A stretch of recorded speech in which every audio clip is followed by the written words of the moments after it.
Article 1301. Conventional subrogation of a third person requires the consent of the original parties and of the third person. N.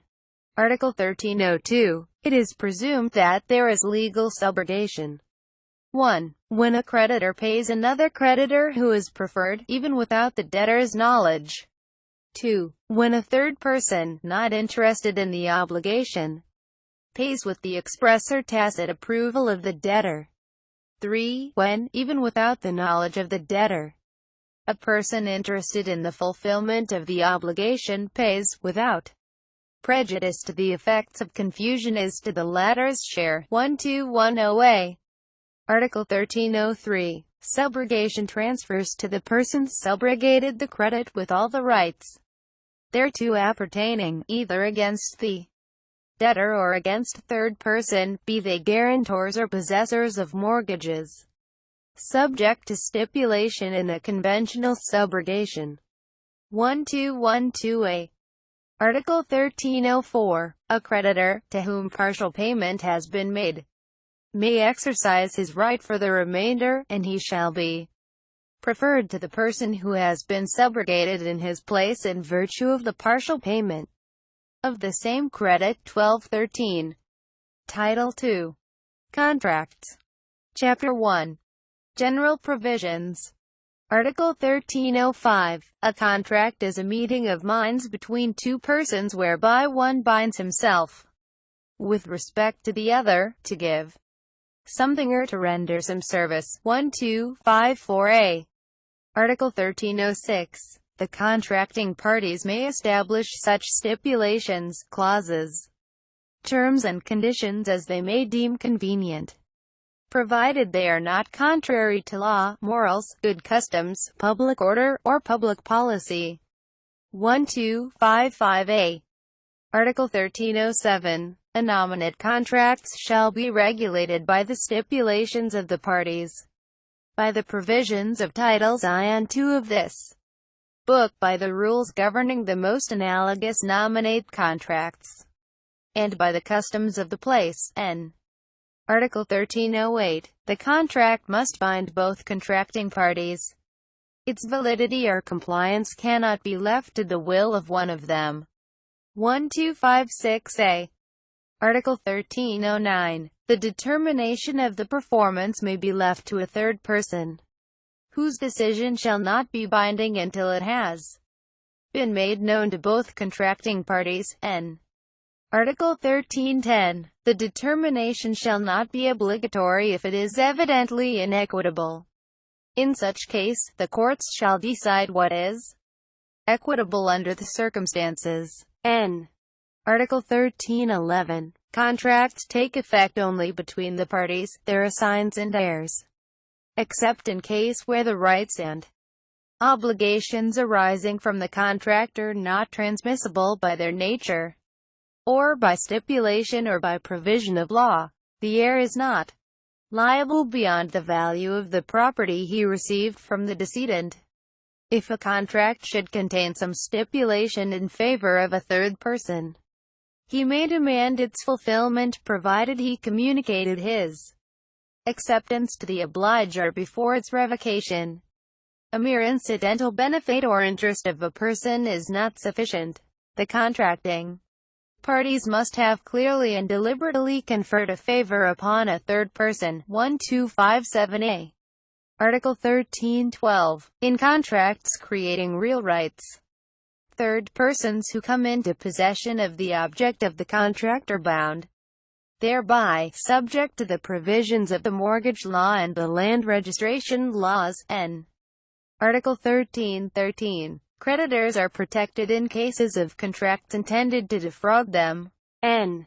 Article 1314. Any third person who induces another to violate his contract shall be liable for damages to the other contracting party.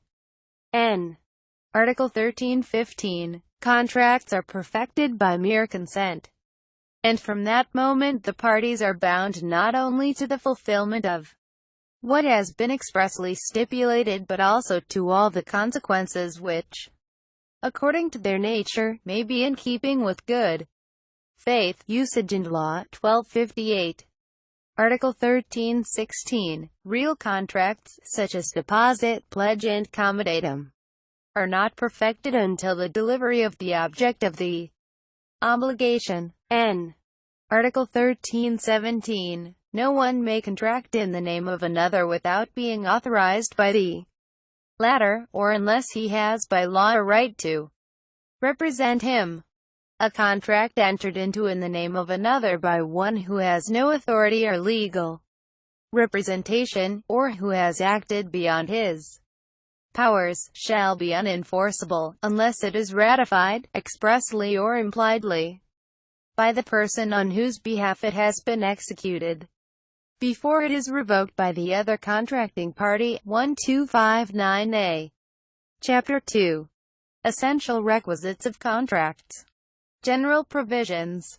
Article 1318. There is no contract unless the following requisites concur. 1. Consent of the contracting parties. 2. Object certain which is the subject matter of the contract. 3. Cause of the obligation which is established. 1261. Section 1.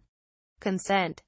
Article 1319. Consent is manifested by the meeting of the offer and the acceptance upon the thing and the cause which are to constitute the contract. The offer must be certain and the acceptance absolute. A qualified acceptance constitutes a counteroffer. Acceptance made by letter or telegram does not bind the offerer except from the time it came to his knowledge. The contract, in such a case, is presumed to have been entered into in the place where the offer was made. 1262a. Article 1320. An acceptance may be express or implied. N. Article 1321. The person making the offer may fix the time, place, and manner of acceptance, all of which must be complied with. N. Article 1322. An offer made through an agent is accepted from the time acceptance is communicated to him. N. Article 1323. An offer becomes ineffective upon the death, civil interdiction, insanity, or insolvency of either party before acceptance is conveyed. N. Article 1324. When the offerer has allowed the offeree a certain period to accept, the offer may be withdrawn at any time before acceptance by communicating such withdrawal, except when the option is founded upon a consideration, as something paid or promised. N. Article 1325. Unless it appears otherwise. Business advertisements of things for sale are not definite offers, but mere invitations to make an offer. N. Article 1326. Advertisements for bidders are simply invitations to make proposals, and the advertiser is not bound to accept the highest or lowest bidder, unless the contrary appears. N. Article 1327. The following cannot give consent to a contract. 1. Unemancipated minors. 2. Insane or demented persons, and deaf mutes who do not know how to write. 1263a. Article 1328. Contracts entered into during a lucid interval are valid. Contracts agreed to in a state of drunkenness or during a hypnotic spell are voidable. N. Article 1329. The incapacity declared in Article 1327 is subject to the modifications determined by law, and is understood to be without prejudice to special disqualifications established in the laws. 1264. Article 1330. A contract where consent is given through mistake, violence, intimidation, undue influence, or fraud is voidable. 1265a. Article 1331. In order that mistake may invalidate consent, it should refer to the substance of the thing which is the object of the contract, or to those conditions which have principally moved one or both parties to enter into the contract. Mistake as to the identity or qualifications of one of the parties will vitiate consent only when such identity or qualifications have been the principal cause of the contract. A simple mistake of account shall give rise to its correction. 1266a. Article 1332. When one of the parties is unable to read, or if the contract is in a language not understood by him, and mistake or fraud is alleged, the person enforcing the contract must show that the terms thereof have been fully explained to the former. N. Article 1333. There is no mistake if the party alleging it knew the doubt, contingency or risk affecting the object of the contract. N. Article 1334. Mutual error as to the legal effect of an agreement when the real purpose of the parties is frustrated, may vitiate consent. N. Article 1335. There is violence when, in order to wrest consent, serious or irresistible force is employed. There is intimidation when one of the contracting parties is compelled by a reasonable and well-grounded fear of an imminent and grave evil upon his person or property, or upon the person or property of his spouse, descendants or ascendants, to give his consent. To determine the degree of intimidation, the age, sex and condition of the person shall be borne in mind. A threat to enforce one's claim through competent authority, if the claim is just or legal, does not vitiate consent. 1267a. Article 1336. Violence or intimidation shall annul the obligation, although it may have been employed by a third person who did not take part in the contract. 1268.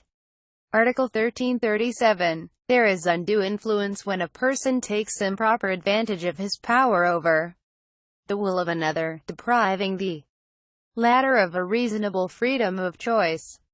The following circumstances shall be considered: the confidential, family, spiritual and other relations between the parties, or the fact that the person alleged to have been unduly influenced was suffering from mental weakness, or was ignorant or in financial distress. N. Article 1338. There is fraud when, through insidious words or machinations of one of the contracting parties, the other is induced to enter into a contract which, without them, he would not have agreed to. 1269. Article 1339. Failure to disclose facts, when there is a duty to reveal them, as when the parties are bound by confidential relations, constitutes fraud. N. Article 1340. The usual exaggerations in trade, when the other party had an opportunity to know the facts, are not in themselves fraudulent. N. Article 1341. A mere expression of an opinion does not signify fraud, unless made by an expert and the other party has relied on the former's special knowledge. N. Article 1342. Misrepresentation by a third person does not vitiate consent, unless such misrepresentation has created substantial mistake and the same is mutual. N. Article 1343. Misrepresentation made in good faith is not fraudulent but may constitute error. N. Article 1344. In order that fraud may make a contract voidable, it should be serious and should not have been employed by both contracting parties. Incidental fraud only obliges the person employing it to pay damages. 1270. Article 1345. Simulation of a contract may be absolute or relative. The former takes place when the parties do not intend to be bound at all, the latter, when the parties conceal their true agreement. N. Article 1346. An absolutely simulated or fictitious contract is void. A relative simulation, when it does not prejudice a third person, and is not intended for any purpose contrary to law, morals, good customs, public order or public policy, binds the parties to their real agreement. N. Section 2. Object of contracts. Article 1347. All things which are not outside the commerce of men, including future things, may be the object of a contract. All rights which are not intransmissible may also be the object of contracts. No contract may be entered into upon future inheritance except in cases expressly authorized by law. All services which are not contrary to law, morals, good customs, public order or public policy may likewise be the object of a contract. 1271a. Article 1348. Impossible things or services cannot be the object of contracts. 1272. Article 1349. The object of every contract must be determinate as to its kind.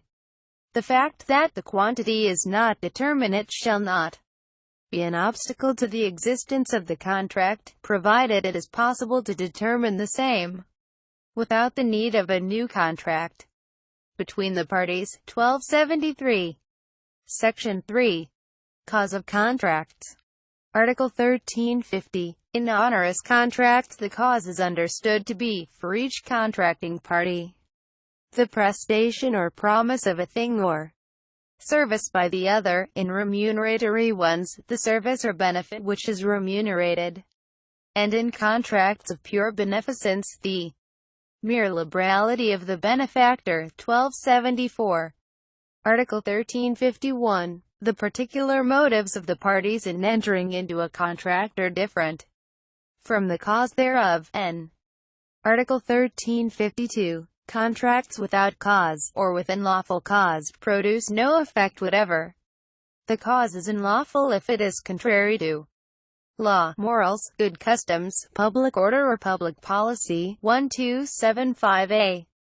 Article 1353. The statement of a false cause in contracts shall render them void, if it should not be proved that they were founded upon another cause which is true and lawful. 1276.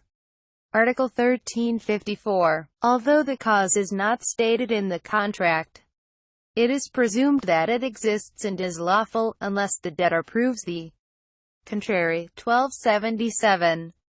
Article 1355. Except in cases specified by law, lesion or inadequacy of cause shall not invalidate a contract, unless there has been fraud, mistake or undue influence.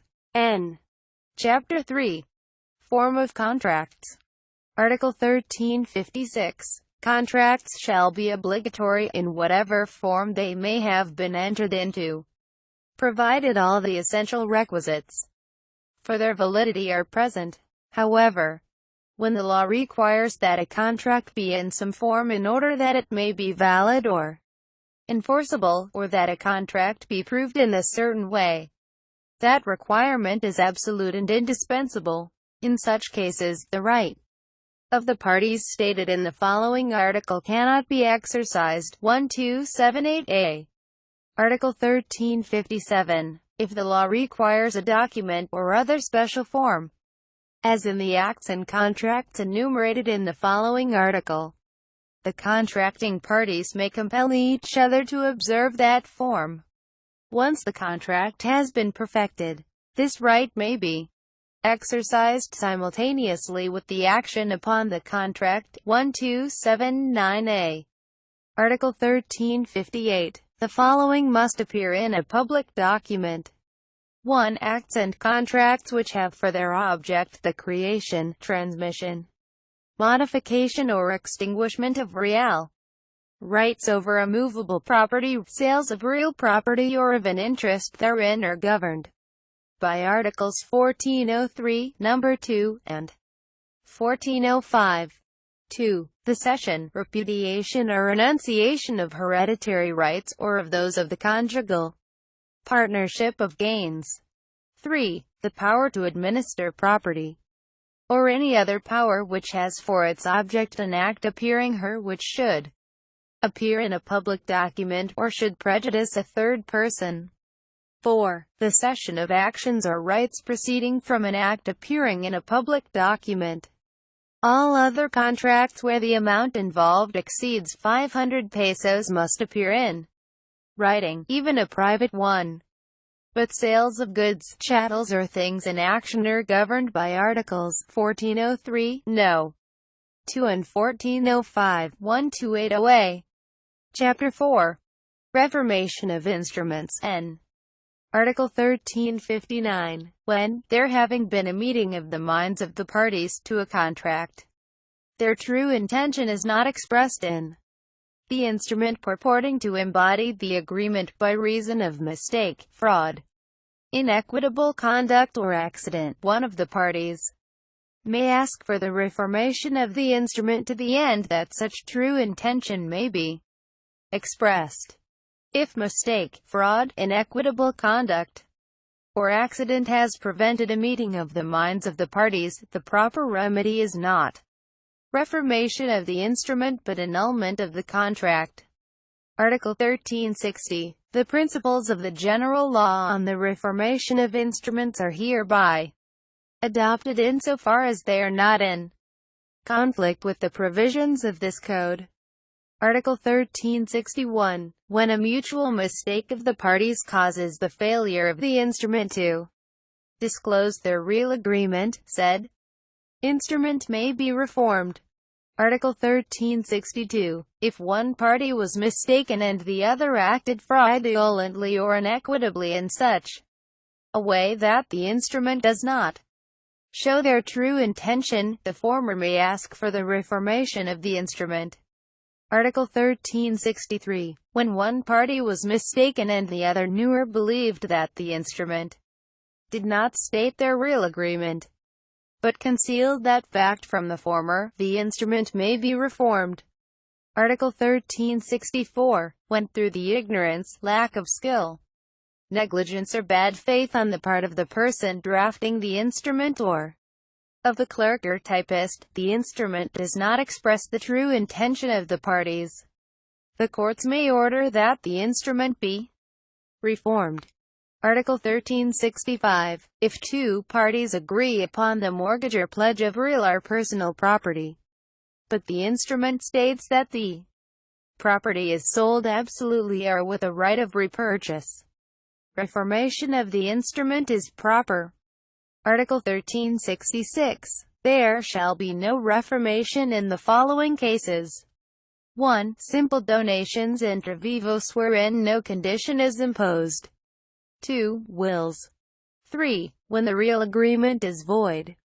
Article 1367. When one of the parties has brought an action to enforce the instrument, he cannot subsequently ask for its reformation.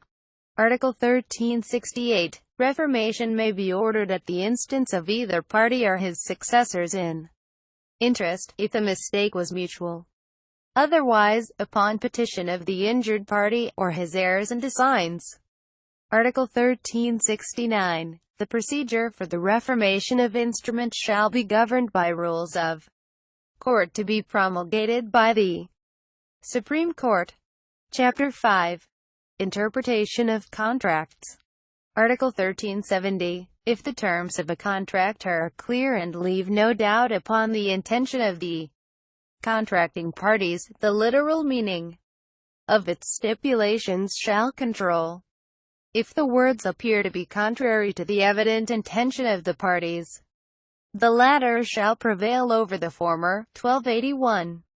Article 1371. In order to judge the intention of the contracting parties, their contemporaneous and subsequent acts shall be principally considered. 1282.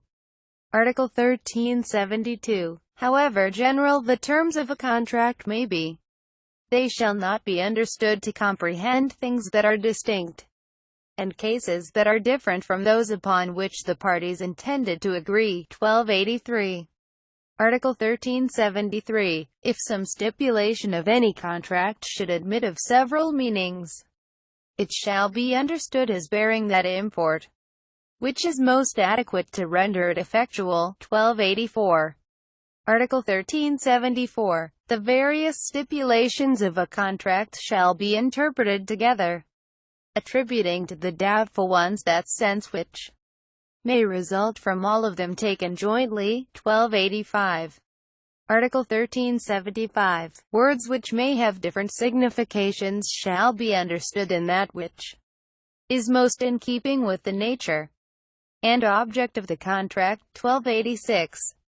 Article 1376. The usage or custom of the place shall be borne in mind in the interpretation of the ambiguities of a contract, and shall fill the omission of stipulations which are ordinarily established. 1287. Article 1377. The interpretation of obscure words or stipulations in a contract shall not favor the party who caused the obscurity. 1288. Article 1378. When it is absolutely impossible to settle doubts by the rules established in the preceding articles, and the doubts refer to incidental circumstances of a gratuitous contract, the least transmission of rights and interests shall prevail. If the contract is onerous, the doubt shall be settled in favor of the greatest reciprocity of interests.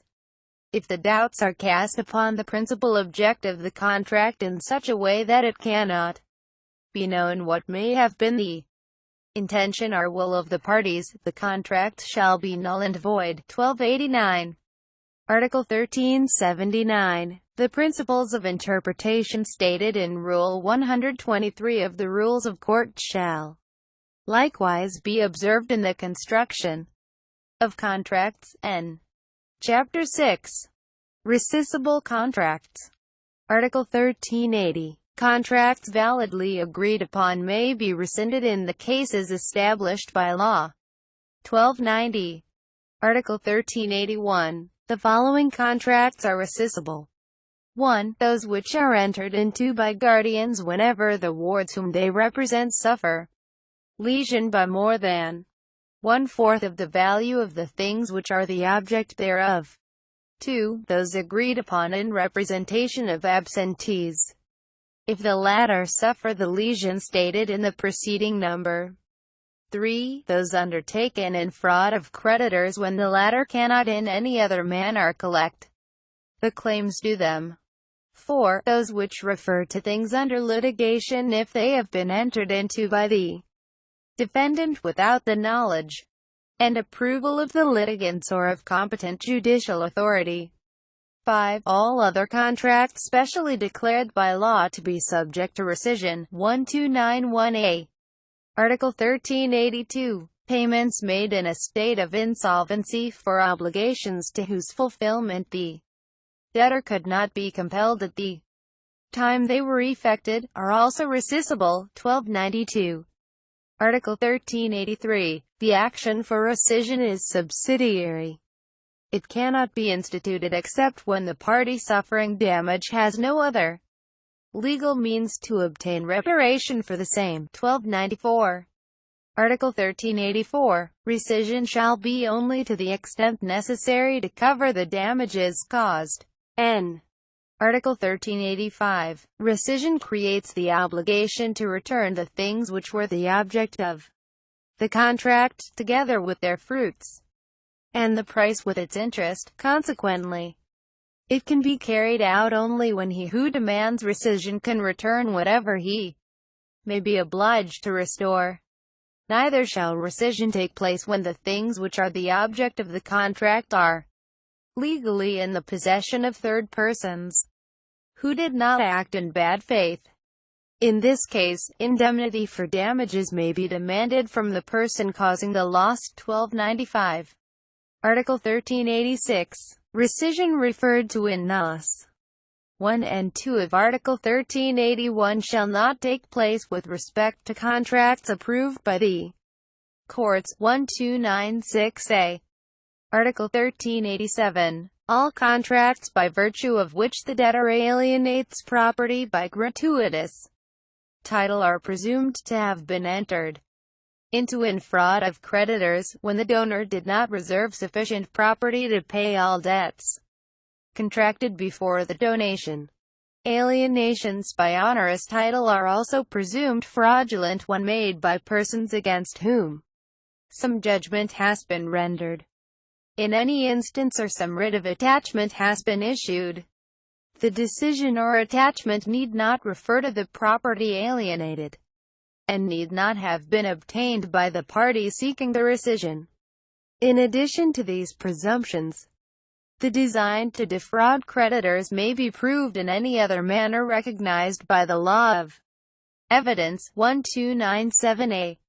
Article 1388. Whoever acquires in bad faith the things alienated in fraud of creditors shall indemnify the latter for damages suffered by them on account of the alienation, whenever, due to any cause, it should be impossible for him to return them.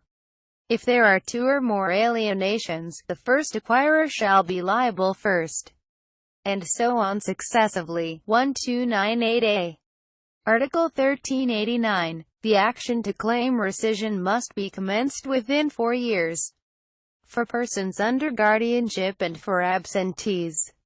The period of 4 years shall not begin until the termination of the former's incapacity, or until the domicile of the latter is known. 1299. Chapter 7. Voidable contracts. Article 1390. The following contracts are voidable or annullable, even though there may have been no damage to the contracting parties. 1. Those where one of the parties is incapable of giving consent to a contract. 2. Those where the consent is vitiated by mistake, violence, intimidation, undue influence or fraud. These contracts are binding, unless they are annulled by a proper action in court. They are susceptible of ratification. N. Article 1391. The action for annulment shall be brought within 4 years. This period shall begin, in cases of intimidation, violence or undue influence, from the time the defect of the consent ceases. In case of mistake or fraud, from the time of the discovery of the same. And when the action refers to contracts entered into by minors or other incapacitated persons, from the time the guardianship ceases. 1301a. Article 1392. Ratification extinguishes the action to annul a voidable contract. 1309a. Article 1393. Ratification may be effected expressly or tacitly. It is understood that there is a tacit ratification if, with knowledge of the reason which renders the contract voidable and such reason having ceased, the person who has a right to invoke it should execute an act which necessarily implies an intention to waive his right. 1311a. Article 1394. Ratification may be effected by the guardian of the incapacitated person. N. Article 1395. Ratification does not require the conformity of the contracting party who has no right to bring the action for annulment. 1312. Article 1396. Ratification cleanses the contract from all its defects from the moment it was constituted. 1313. Article 1397. The action for the annulment of contracts may be instituted by all who are thereby obliged principally or subsidiarily. However, persons who are capable cannot allege the incapacity of those with whom they contracted, nor can those who exerted intimidation, violence, or undue influence, or employed fraud, or caused mistake base their action upon these flaws of the contract. 1302a. Article 1398. An obligation having been annulled, the contracting parties shall restore to each other the things which have been the subject matter of the contract, with their fruits, and the price with its interest, except in cases provided by law. In obligations to render service, the value thereof shall be the basis for damages. 1303a. Article 1399. When the defect of the contract consists in the incapacity of one of the parties, the incapacitated person is not obliged to make any restitution except in so far as he has been benefited by the thing or price received by him. 1304. Article 1400. Whenever the person obliged by the decree of annulment to return the thing can not do so because it has been lost through his fault, he shall return the fruits received in the value of the thing at the time of the loss, with interest from the same date.